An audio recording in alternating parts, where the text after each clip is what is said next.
The 90s were a turning point for Marvel Comics, and you can see that shift by looking at their events. In the late 80s, Marvel would put out a handful of crossovers, sometimes only one big event per year. But once the 90s hit, things changed. Suddenly, crossovers were everywhere, spanning multiple books and dominating the publishing line. That's why even though the last two videos in the series covered multiple years at a time, this one is only focused on 1991 and 1992. And going forward, that's probably going to be the norm.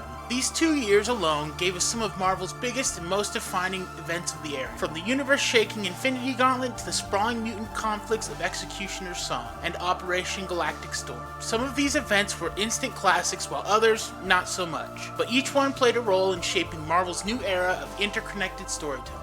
So let's take a look back at all of Marvel's major events from 1991 and 1992. What worked, what didn't, and how they set the stage for the heavy crossover decade to come.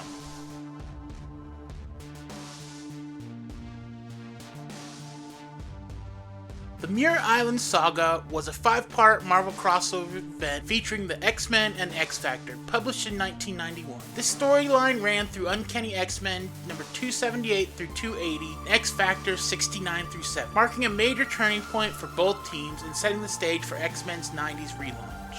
After warnings from Forge and Banshee, X-Men and Professor X head to Muir Island to investigate strange happenings, only to find that the Shadow King has taken control of its inhabitants.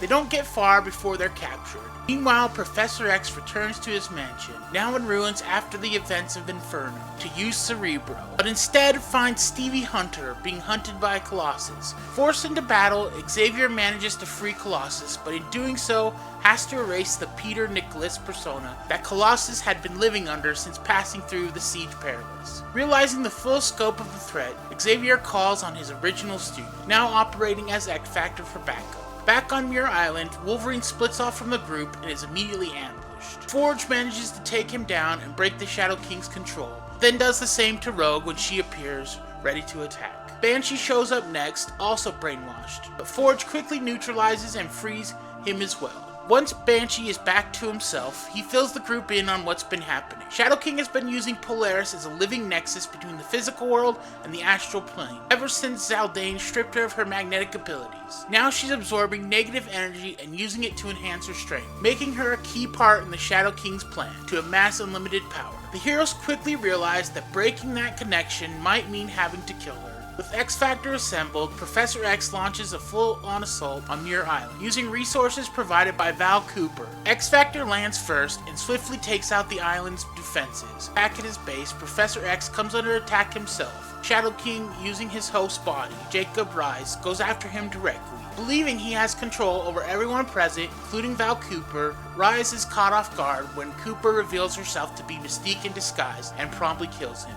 But it's not over. Shadow King jumps bodies again, this time taking over Legion. On Muir Island, X-Factor and the freed X-Men finally reach Polaris, but before they can act, Legion sends off a massive explosion, devastating much of the island. Professor X arrives just in time to find Legion holding the X-Men hostage, but before Legion can do any more damage, Storm catches him off guard and frees the others. Knowing that they need to hit the Shadow King from both sides, Xavier decides to split the team.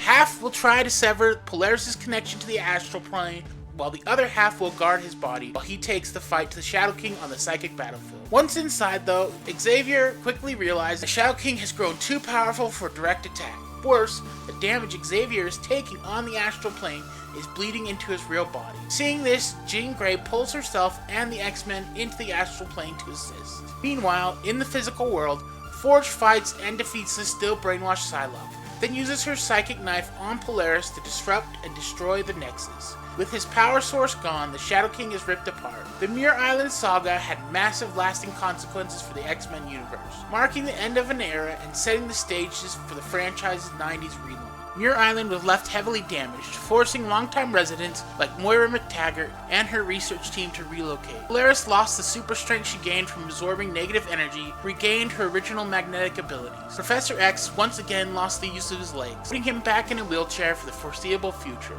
Legion, his son, is left in a catatonic state, which set up major events down the road, eventually leading to Legion Quest and Age of Apocalypse. The X-Men abandoned their standardized team uniforms, returning to individual costumes, a shift that reflected the franchise's visual reinvention for the 90s.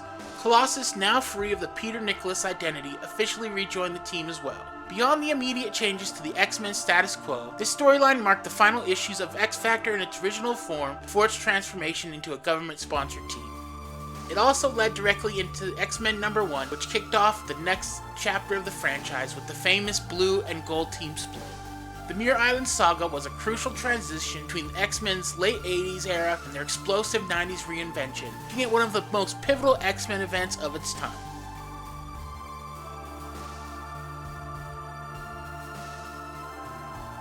In 1991, one of the most influential comic events in Marvel Comics was introduced, called the Infinity Gauntlet.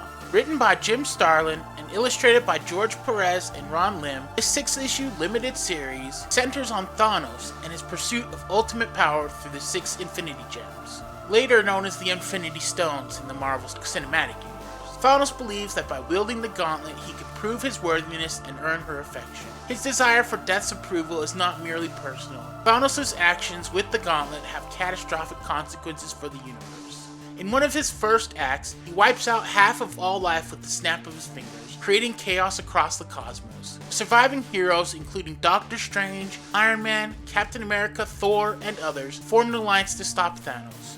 But their efforts are futile. Thanos is far too powerful. The gauntlet allows him to alter the very fabric of reality, reshaping the universe at will. His power is so overwhelming that the heroes realize that they must take a different approach than brute force.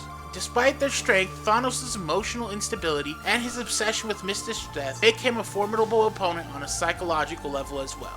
Amidst the chaos, Adam Warlock emerges as a key player in this cosmic battle, having ties to the Soul Gem. Warlock becomes the central to the struggle against Thanos. While the heroes try to mount a resistance, it's clear that only someone with a deep understanding of the Gauntlet's power and consequences has the chance of defeating Thanos. Warlock's emotional intelligence and experience with cosmic forces give him a unique advantage. Though Thanos' power remains nearly unstoppable, 6 Infinity Gems, each tied to a specific aspect of the universe, grant incredible abilities. Space Gem allows for teleportation and manipulation of distances. Time Gem lets Thanos control the past, present, and future. The Reality Gem lets him alter the nature of existence itself. The Mind Gem grants ability to manipulate thoughts and consciousness. The Soul Gem provides control over life forces, allowing Thanos to steal souls or manipulate life and death. And the Power Gem amplifies strength and energy. With all these powers at his disposal, Thanos becomes nearly invincible. Thanos' unrelenting desire to prove himself to Mistress Death, along with his emotional instability, ultimately lead to his downfall. Adam Warlock, who eventually gains control of the Infinity Gauntlet, challenges Thanos' reign of terror. A combination of strategy, understanding of the Gauntlet, and deeper implications, and the intervention of other cosmic entities, Warlock is able to wrest the Gauntlet from Thanos' grasp. In the end, Thanos is defeated and sent into exile, marking the end for his quest of ultimate power.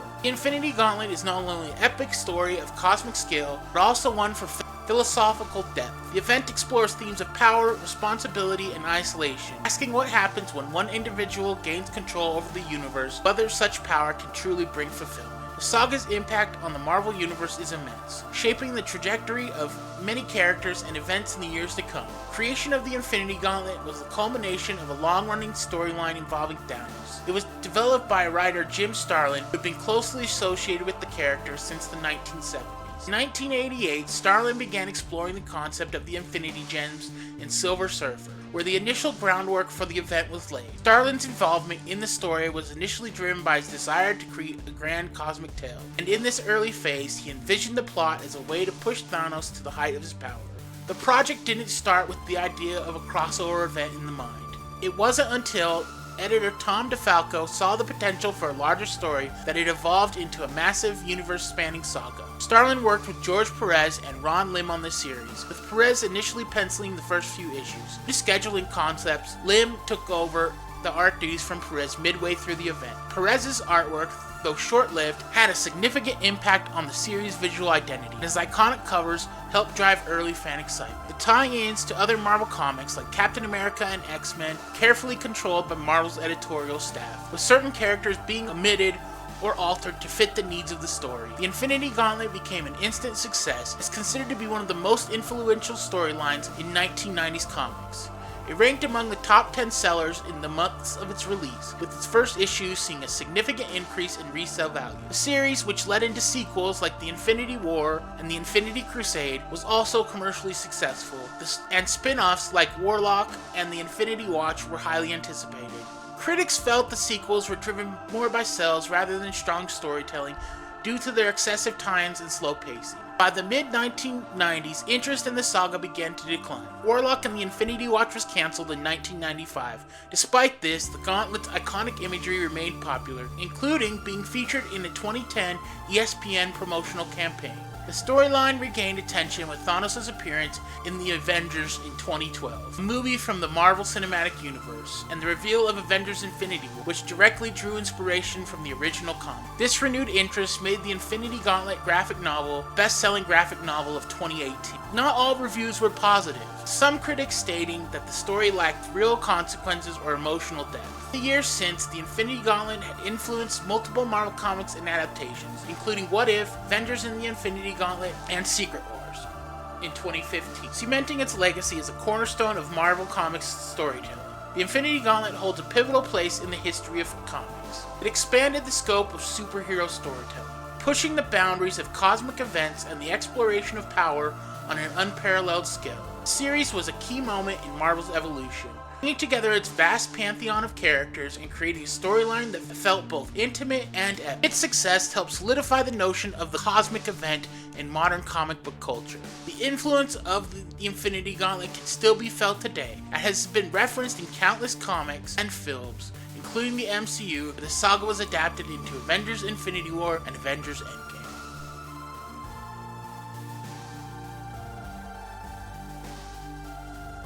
Operation Galactic Storm was a 19-part comic book crossover story that ran through Marvel Comics Avengers-related titles, including Avengers, Avengers West Coast, Captain America, Iron Man, Thor, Wonder Man, and Quasar, from March to May of 1992. The story revolved around the Avengers' intervention in a galactic war between the alien Kree and Shi'ar empires. The crossover is notable for reigniting the long-standing tension between Captain America and Iron Man, as well as the significant shift it caused in Marvel's alien empires, culminating in the Shi'ar annexing the Kree Empire. The plot was developed by Mark Gruenwald, Bob Harris, and Fabian Nicieza, with each issue being written and drawn by the regular creative teams of the Evolved titles. The title Operation Galactic Storm is a reference to Operation Desert Storm, the US military operation during the 1991 Gulf War, though the comic plot has no direct connection to the Gulf conflict. The crossover acts as a spiritual sequel to the 1971-1972 Kree-Skrull War, which we talked about in a previous video, wherein the Avengers again find themselves caught between two warring alien factions threatening Earth. The idea for the crossover initially came from Gruenwald, who along with Harris and Fabian developed the plot into a crossover for the Avengers title. The crossover itself was conceived during an Avengers Summit, a meeting where all the involved series writers and editors worked together to refine the plot. The creators included Gruenwald, Harris, Tom DeFalco, Gerald Jones, Len Kaminsky, and Roy Thomas, who wrote the original Kree-Skrull War. Pencilers such as Greg Capullo, Stephen Empty, Ron Frenz, and Jeff Johnson brought the story life. The story begins in Captain America number 398 with the abduction of Rick Jones by the Shi'ar agents seeking Kree artifacts to build the super web. As Captain America rescues Rick Jones, he uncovers the start of a war between Kree and Shi'ar empires. In Quasar number 32, Quasar learns that the use of the nearby Stargate is destabilizing the sun, prompting the Avengers to act in order to protect their solar system by either negotiating a truce or preventing further use of the Stargate. The Avengers assemble into three teams. One stays on Earth, the other two are sent to the Kree and Shi'ar homeworlds. The Earth team, led by Wasp, includes characters like She-Hulk, Spider-Woman, and Hawkeye. The Shi'ar team, led by Captain Marvel, includes characters like Scarlet Witch and Star Fox. The Kree team, led by Captain America, includes Iron Man, Hercules, and Black Knight. The Avengers encounter various factions, including the Kree Star Force and the Shi'ar's Imperial Guard, but their attempts to negotiate fail. The Shi'ar use Kree artifacts to create the Negabomb, a weapon capable of devastating the Kree Empire. As the conflict escalates, the Shi'ar's Deathbird assassinates Kree military leaders, and the Skrulls are revealed to be manipulating the war. Eventually, the Negabomb is detonated, decimating the Kree Empire and killing billions. Avengers later learned that the Supreme Intelligence orchestrated the war as a means to evolve the Kree. While Captain America votes against killing the Supreme Intelligence, Iron Man and the others take matters into their own hands, leading to a division within the team. The Shi'ar annex the Kree Empire, Avengers return to Earth, disillusioned. Following the events of Operation Galactic Storm, Aftermath is explored in Captain America number 401 and Quasar 35 through 36. These issues focus on the emotional and political consequences of the war, both for the Avengers and the wider galaxy. Kree Empire's devastation has lasting repercussions, with subsequent Avengers stories dealing with revenge attempts from surviving Kree factions. The crossover also affected future Marvel stories, with the Kree, Shi'ar, and Skrull Empires experiencing major changes. Subsequent storylines like Avengers Forever and Maximum Security eventually see the Kree Empire restored to its former glory, though with some significant twists. The events of Operation Galactic Storm continue to echo throughout Marvel Comics stories, cementing its place as a crucial moment in the history of the Avengers and the broader Marvel Universe. In general, Operation Galactic Storm has become a memorable Marvel crossover, but it's not as universally loved. For fans of cosmic Marvel stories and those looking for a sprawling multi-issue crossover, it has a lot to offer. However, for those who prefer more straightforward, concise narratives, it may not have been as enjoyable. Its legacy lives on primarily due to its impact on the Kree and the Shi'ar, and it remains an important piece of Marvel's history. In short, while it wasn't universally adored, it certainly has a dedicated fan base and is respected for its ambition and lasting influence on Marvel's cosmic storytelling.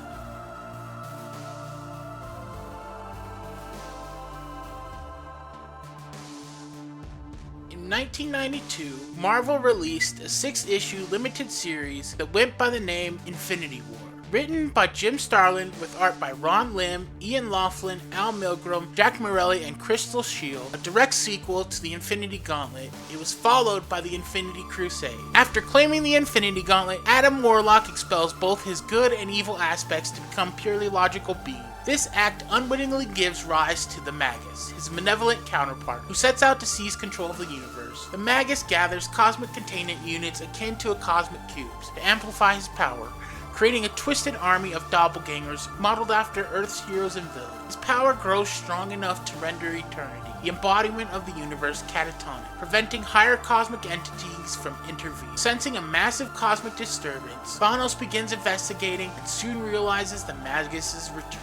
Recognizing the severity of the threat, he reluctantly allies himself with Warlock's Infinity Watch. Meanwhile, the Magus' forces strike Earth. Some heroes, including Reed Richards and Iron Man, are ambushed and replaced by doppelgangers, posing as their real counterparts. These imposters lure the heroes to Four Freedoms Plaza, where they intend to eliminate them using a gamma bomb. Wolverine's heightened senses detect the ruse, and with the help of Daredevil and the Invisible Woman's force field, the heroes narrowly escape destruction. Realizing the scope of the threat, the heroes divide their forces. One group stays on Earth to battle the doppelgangers, while another ventures into space to confront the Magus. In deep space, they encounter Thanos and the Infinity Watch, but unaware of their true intentions, mistakenly engage them in battle. Meanwhile, Galactus arrives and determines that the only way to stop the Magus is to restore the Infinity Gauntlet's power. However, at this time, the Gauntlet had been deactivated by the Living Tribunal at Eternity's request. To resolve this, Galactus and Gamora set out to revive Eternity and appeal for the Gauntlet's reactivation. As events escalate, the Magus captures Warlock and the powerless Gauntlet. His Thanos doppelganger assists him, throwing the real Thanos off-balance. Time running out, Thanos sends Quasar on a mission to use the Ultimate Nullifier, a weapon capable of erasing anything from existence against the Magus. Meanwhile, Doctor Doom and Kang the Conqueror, each intending to betray each other, infiltrate the Magus' forces. They sabotage his containment unit system, forcing him to attempt a direct control over the cosmic cubes. Upon reaching them, he discovers that they have been stolen. Seeing his chance, Doom attacks the Magus, demanding the Infinity Gauntlet for himself. Before he can act, Galactus successfully revives Eternity, leading the Living Tribunal to restore the Gauntlet's power. The Magus, now wielding the full functional Gauntlet, ascends to omnipotence. Instantly, he erases Quasar from existence and imprisons Doom. As the remaining heroes fight through waves of doppelgangers, Thanos absorbs his own duplicate and attacks the Magus directly. But even this proves futile. The Magus appears triumphant. At the last moment, Warlock reveals the Magus' fatal miscalculation. The reality gem in his gauntlet is a fake. Thanos had secretly withheld the real one, preventing the Magus from achieving true omnipotence. violence. Seizing the opportunity, Warlock reconnects with the Infinity Gems, reasserting control. Overwhelmed, the Magus is absorbed into the Soul Gem, trapped as a spirit unseen by the other souls dwelling within. In the aftermath, the Living Tribunal decrees that the Infinity Gems can never be again used together as a single unit.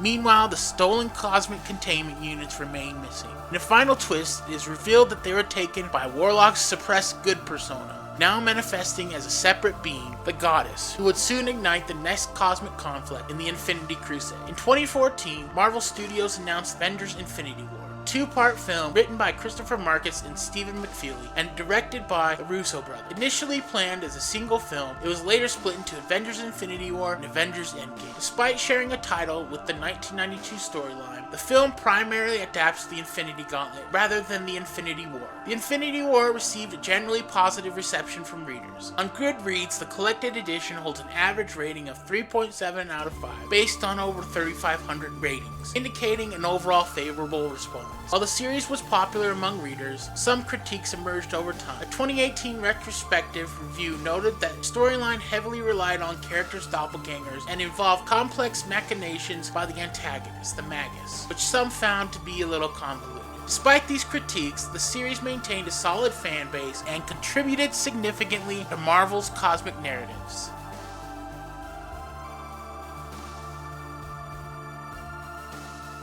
Dead Man's Hand was a 1992 crossover event that ran through Daredevil number 307 through 309, Nomad number 4 through 6, and Punisher War Journal number 45 through 47. Unlike Marvel's more cosmic or superhero-driven crossovers of the era, Dead Man's Hand was a gritty, street-level crime saga, focusing on the power vacuum left in the wake of the Kingpin's apparent demise. Various criminal organizations, including Hydra, the Hand, the Secret Empire, and the Yakuza, converged in Las Vegas to carve up his empire. Their plans were met with resistance from three very different vigilantes: Daredevil, the Punisher, and Nomad. The story begins when two unexpected figures arrive in Las Vegas, lawyers Matt Murdock and Foggy Nelson, summoned under the guise of providing legal counsel for some of the involved parties. As soon as they realized the true purpose for their invitation, Matt and Foggy, despite the danger, firmly declined any offers of cooperation. Their refusal did not go unnoticed, and the Magia, unwilling to take no for an answer, sent the ruthless enforcer Tombstone to silence them permanently.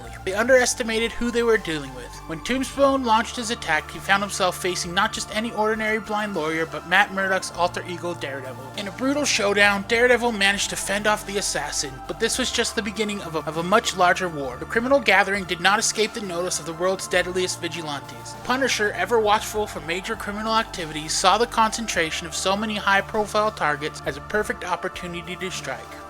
Meanwhile, Nomad, formerly Captain America's sidekick, now operating as a rogue anti-hero, had followed his own leads on a growing conspiracy tied to the Yakuza. Both men arrived in Las Vegas with their own missions, unaware that their paths would soon collide. What was meant to be a tense negotiation quickly unraveled into outright war. Fragile alliances between the criminal factions crumbled as betrayals, power grabs, and target assassinations ignited an all-out battle. Hydra clashed with the Secret Empire, the Hand and the Yakuza turned on each other, and Magia bosses ordered hits on their rivals. Amid the carnage, Daredevil struggled to keep order, but the sheer scale of the conflict overwhelmed even his enhanced senses. Things became even more complicated when the good guys found themselves divided. Punisher, driven by his relentless crusade against crime, clashed with Nomad. More unorthodox methods put them at odds. The two vigilantes had little patience for each other's moral codes. Temporary alliance threatened to break down into a battle of its own. As the war raged on, Daredevil found an unlikely adversary with the mercenary known as Terror, a ruthless but effective fighter with his own reasons for getting involved. With his help, as well as reluctant cooperation from Nomad and the Punisher, Daredevil attempted to shift the tides of battle. While the criminals had strength in numbers, the combined efforts of the three vigilantes proved to be an equalizing force. One by one, the criminal factions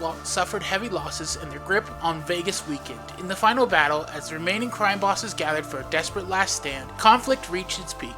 The Hand's representative, Red Skull's emissary, were both eliminated in the bloodshed. With so many figures either dead or on the run, the power struggle collapsed in on itself. By the time the dust settled, Hydra, the Yakuza, and the Magia families had been forced to retreat. While crime would truly never vanish, Vegas was no longer under their control, for now. Daredevil, Nomad, and the Punisher had succeeded in breaking the criminal stronghold, but the victory came at a cost. The city was left in partial ruins, and the power vacuum remained. Though the immediate threat was dealt with, new criminals would inevitably rise to fill the void. Dead Man's Hand may not have had the universe-shaking consequences of Marvel's larger events, but it was a defining moment in street-level storytelling. It reinforced the roles of its central figures, Daredevil as the moral compass in a world of corruption, the Punisher as a relentless force of destruction, and Nomad as a man caught between ideologies. Though the Kingpin's empire had been shattered, one truth remained: crime never truly dies, and for those who fight it, battle is never over. Despite being a well-structured and entertaining event, Dead Man's Hand remains one of Marvel's lesser-known crossovers. It didn't feature world-ending stakes or an A-list of heroes like the X-Men or Avengers, which may explain why it's faded into relative obscurity compared to events like Infinity War or Maximum Carnage.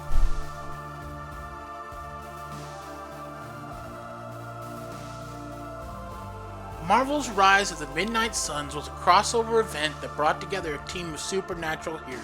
Launched in 1992, it capitalized on the growing demand for horror and occult-themed stories in comics. It was part of the Marvel Universe, had a darker, more occult-oriented focus. The story began in the Spirits of Vengeance and Ghost Rider series, with the formation of the Midnight Suns, a group of supernatural characters who band together to battle evil forces that threaten the world. The team included familiar characters such as Ghost Rider, Danny Ketch, Blade, Morbius the Living Vampire, Johnny Blaze, the original Ghost Rider, Doctor Strange, and the Night Stalkers. A team made up of characters like Blade, Frank Drake, and Hannibal King. These characters were mostly individuals who dealt with the supernatural or the occult in some way. Lilith, the mother of demons, was an ancient necromancer whose origins stretch back to pre-cataclysmic Atlantis. Thousands of years ago, Atlantean sorcerers defeated Lilith and sealed her within the remains of the biblical Leviathan. Lilith left behind many children, the Lilith, who over centuries bred with humans, diluting their demonic blood with each generation. Leviathan's body lay buried for a millennia, until it was discovered in the frozen wastelands of Greenland in recent years. Around this time, Doctor Strange became aware that Lilith was regaining strength to soon rise from her slumber. He also learned of her plan to open a dimensional rift to conquer the world with her Lilith. As Sorcerer Supreme, Strange understood that using his full magic against Lilith inadvertently strengthened her by further opening the rift. The only way to stop them was 9 chosen warriors, the Midnight Suns. Though each of them only had minimal individual power, together they could stand against Lilith's forces. Doctor Strange set out to gather the Mystic Nine.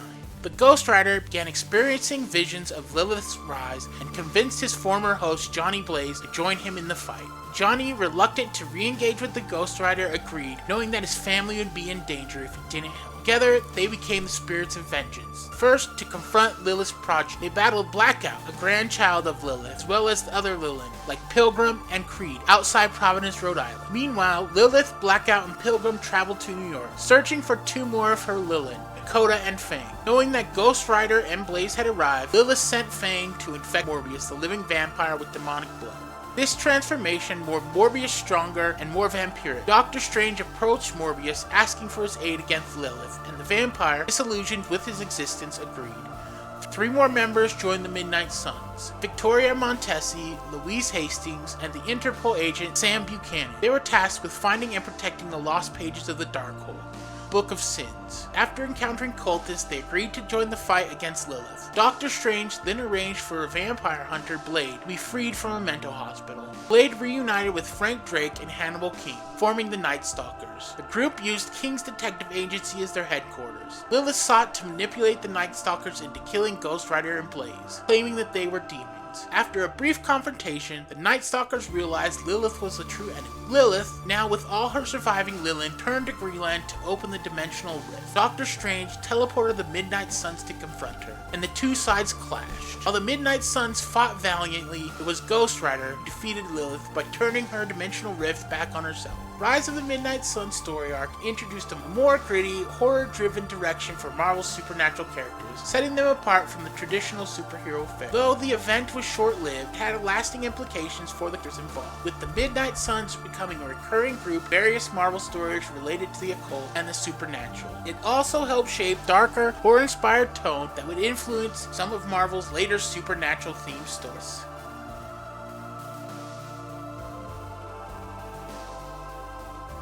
Executioner's Song was a 12-part crossover storyline published by Marvel Comics from November 1992 to early 1993.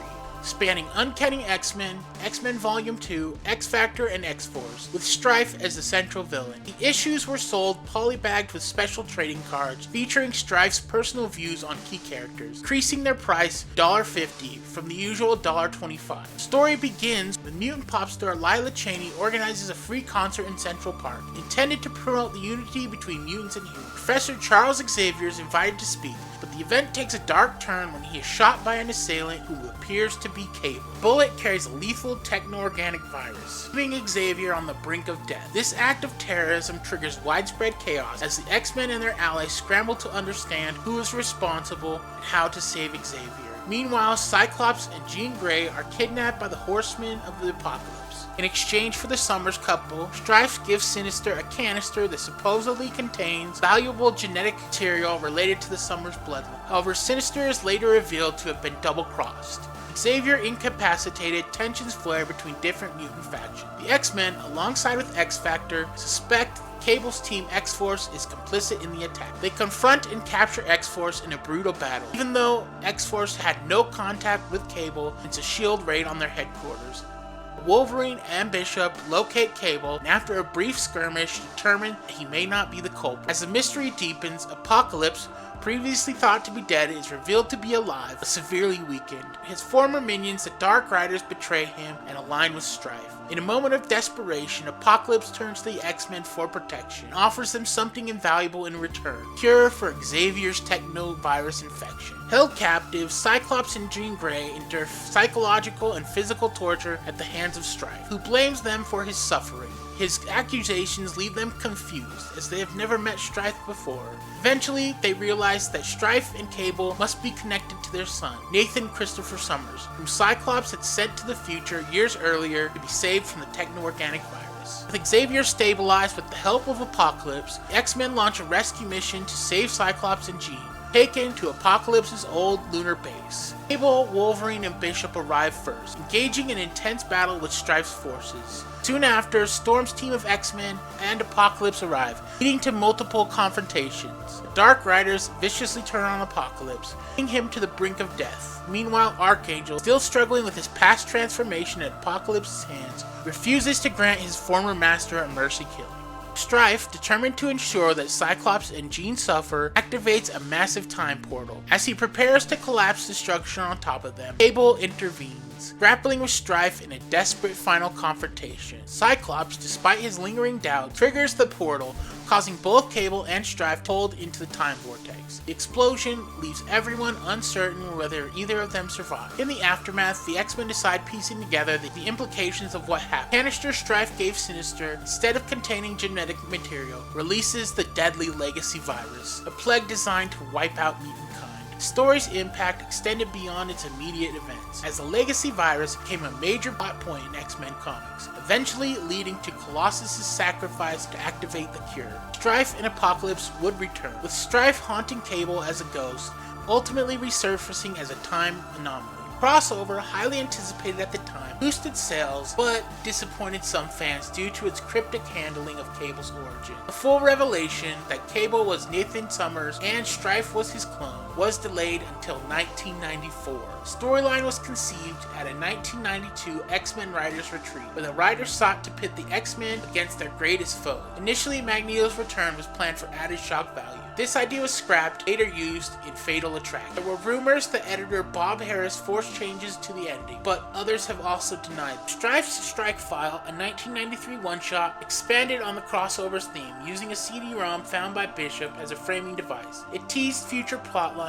including Legacy Virus, and introduced characters like Braden Creed, Herondi, and Holocaust before their main appearance. Executioner's Song received mixed to positive reception upon release. Strong sales, driven by the event's polybagged issues and collectible trading. Crossover capitalized on the early 90 comics book boom, where limited edition packaging and speculation fueled demand. Each issue sold well, contributing to the X-Men franchise's dominance in the industry at the time. Even though it was financially successful, the event received divided critical fan responses, largely due to its complex narrative, delayed payoffs, and controversial portrayal of Cable and Strife's connection.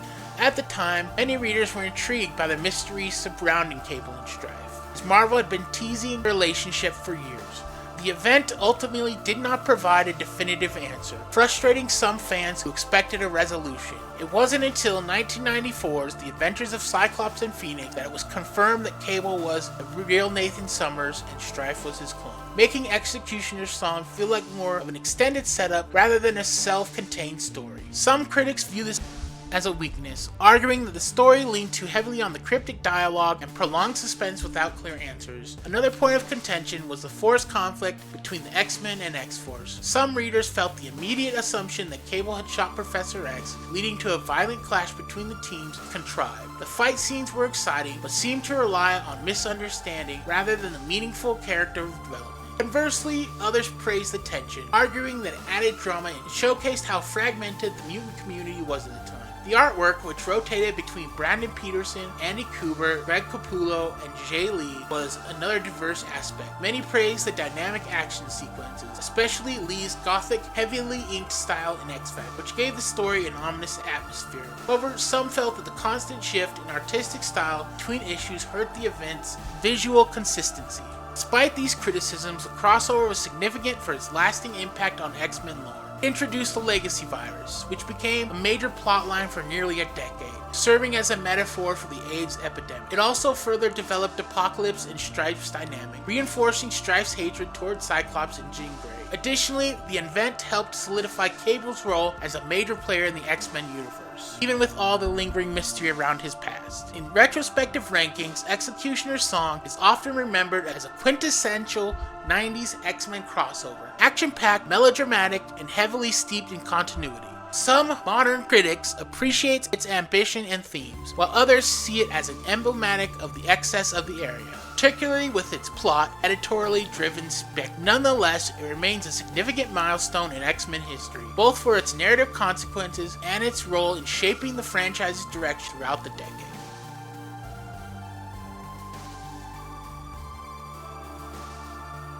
While Marvel 2099 wasn't technically one event, I still wanted to cover it because it played a significant role in what was happening at Marvel at the time. Launched in 1992, Marvel 2099 was an imprint that explored a possible future of the Marvel Universe, before later being established as an alternate Earth.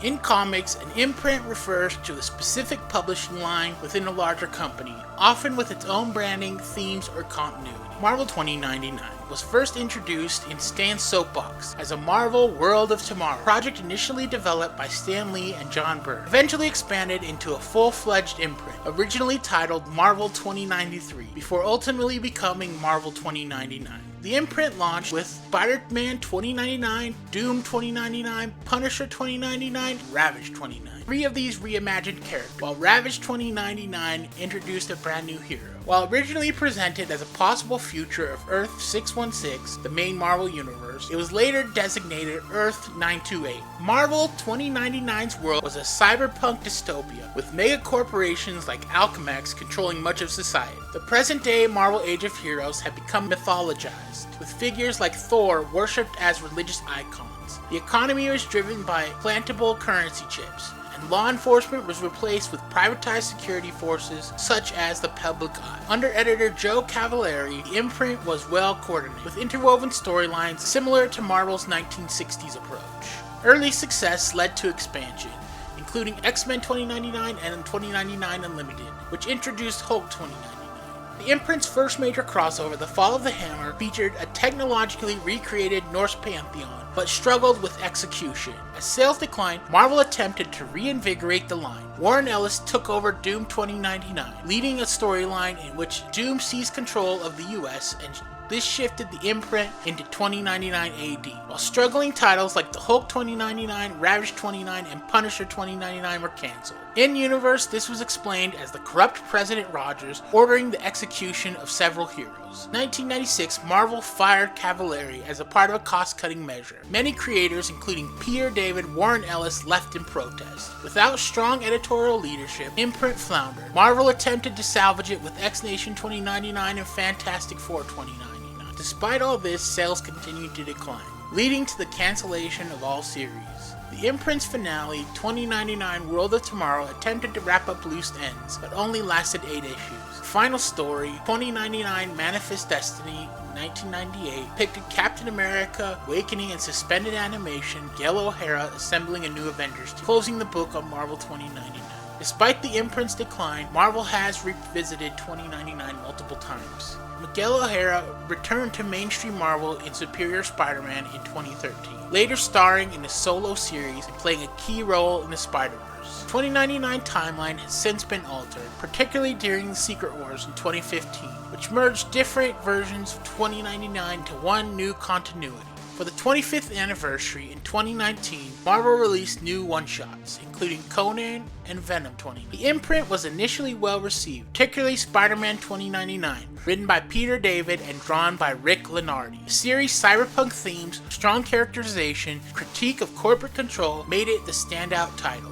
Doom 2099 was also praised, especially Warren Ellis's tenure, which introduced a bold political shift in the story. Other series had mixed receptions. Ravaged, originally written by Stan Lee, struggled after his departure. Punisher 2099 was divisive, appealing to some readers with its over-the-top action, but failing to capture the depth of its predecessor. Later titles such as X-Nation 2099 and Fantastic Four 2099 completely failed to gain traction. By the mid-1990s, declining sales and editorial management led to the imprint's downfall. The firing of Cavallari and the departure of key writers hastened the decline. While the initial vision of a cohesive future Marvel universe was strong, oversaturation and loss of creative leadership led to its premature end. Despite this, Spider-Man 2099 remains one of Marvel's most enduring characters, keeping the spirit of 2099 alive through various revivals and crossovers. By 1992, it was clear that Marvel had fully embraced the event-driven storytelling that would define the 90s. The days of just one or two big crossovers per year, now it felt like there were always another major storyline right around the corner. Some of these events pushed Marvel's biggest characters into exciting new directions, while others leaned a little too hard on the spectacle over substance. Love them or hate them, they shaped the Marvel Universe in ways that are still being felt today. And this was just the beginning. If you think 1991 and 1992 were packed with crossovers, just wait until we get to the rest of the decade. But before we move forward, I want to hear from you. What was your favorite event from these 2 years? Which one do you think still holds up? Which ones do you think are still best left in the past? Let me know down in the comments. In my next video, I'm only covering the year of 1993, because that year was an absolute flood of comic crossover. There's so much happening that year that trying to cover another year with it would be really difficult. And if you're enjoying this series, make sure to like the video and subscribe so you don't miss the next installment. Thanks for watching, and as always, I'll catch you in the next one.